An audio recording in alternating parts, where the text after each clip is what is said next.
Hello everybody, welcome to this next video on linear algebra. In this video we will define dual space. So suppose V is a given vector space, over the field say K, right? Then we know that if we define a function phi, basically a linear transformation from V to K, which is linear, phi is linear in the sense that alpha u plus beta v, phi operating on alpha u plus beta v will give you alpha phi of u plus beta phi of v. Fine. Then this is called a linear functional. Now if you collect all the linear functionals, all the linear functionals from V to K, right? So you have phi, say phi 1 from V to K, phi 2 from V to K, and so on. There are infinite such functions. You collect all these functionals, okay, phi 1, phi 2, whatever these are. So collect all the linear functionals. Okay, this is a space. This further is a vector space. This is a vector space. We have already proved this thing, that if you have collection of linear transformations from U to V, then in set of all the linear transformations from U to V forms a vector space. This we have already seen. We have denoted this set with hom uv. Hom stands for homomorphisms.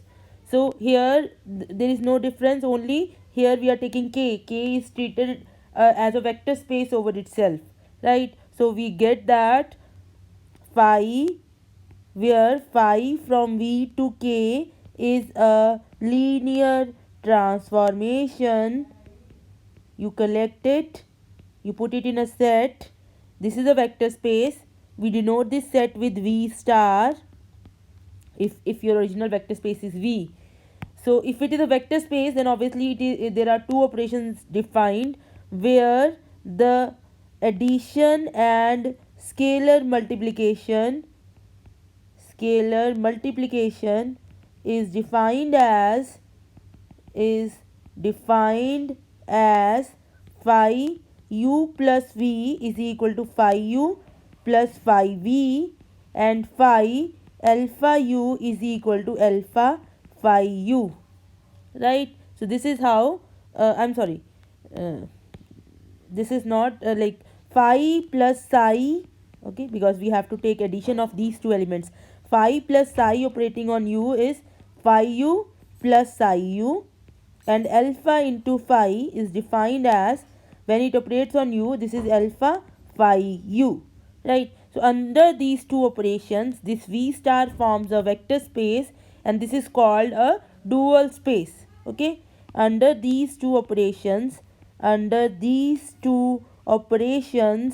V star forms a vector space and is called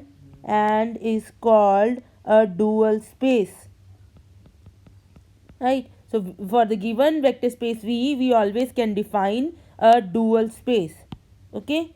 So whenever you are given a vector space V, you just can define V star. For every vector space V, we have a V star, okay? For example, you can take, if I take set of, say V is Kn, where K is your field. So I am taking elements like x1, x2, xn. So I have column vectors with n elements, where xi are in the field K, right? So we can treat it as Rn. If you want to make things simple, you treat Rn. So we have column vectors x1, x2, xn, where xi are real. Fine.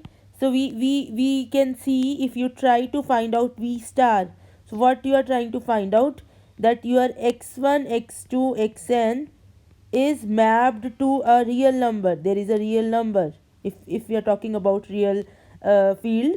So v star, for v star your phi should be from v, which is Rn, to R. Okay, now this real number can always be written as something a1 into x1, this is the first quantity, a2 into x2 plus so on, an into xn.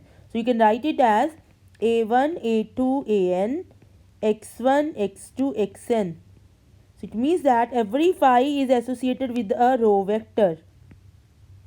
So you must have seen, or you will see in the books, that it will be written that for v is equal to Rn, where elements are column vectors, the dual space consists of row vectors.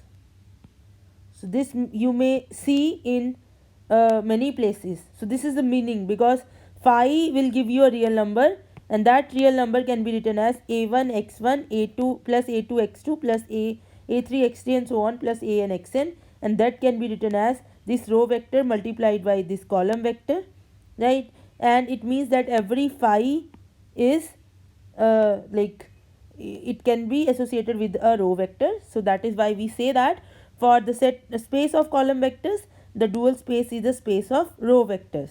Fine. Now we have also seen further previously this result, that dimension of home uv was dimension of u into dimension of v. So here our v star is nothing but home v to k, where k is your field.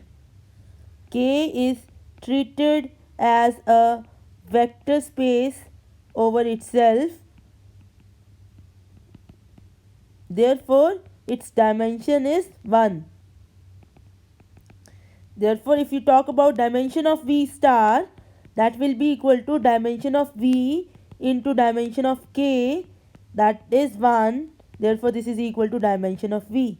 So we get that dimension of v is same as v star is same as dimension of v, right? So in the next video we will see that how can we obtain a basis for v star if a basis for v is known. So here till now you got that the dimension is same. If there are n elements in the basis of v, then there are n elements in the basis of v star. Okay, so from here, if there are n elements in the basis of v,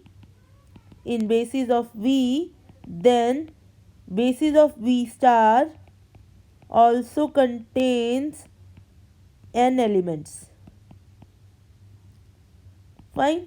So we will in the next video see how the basis of v will give you a basis of v star. Thank you for watching. Please share this video and subscribe to this channel.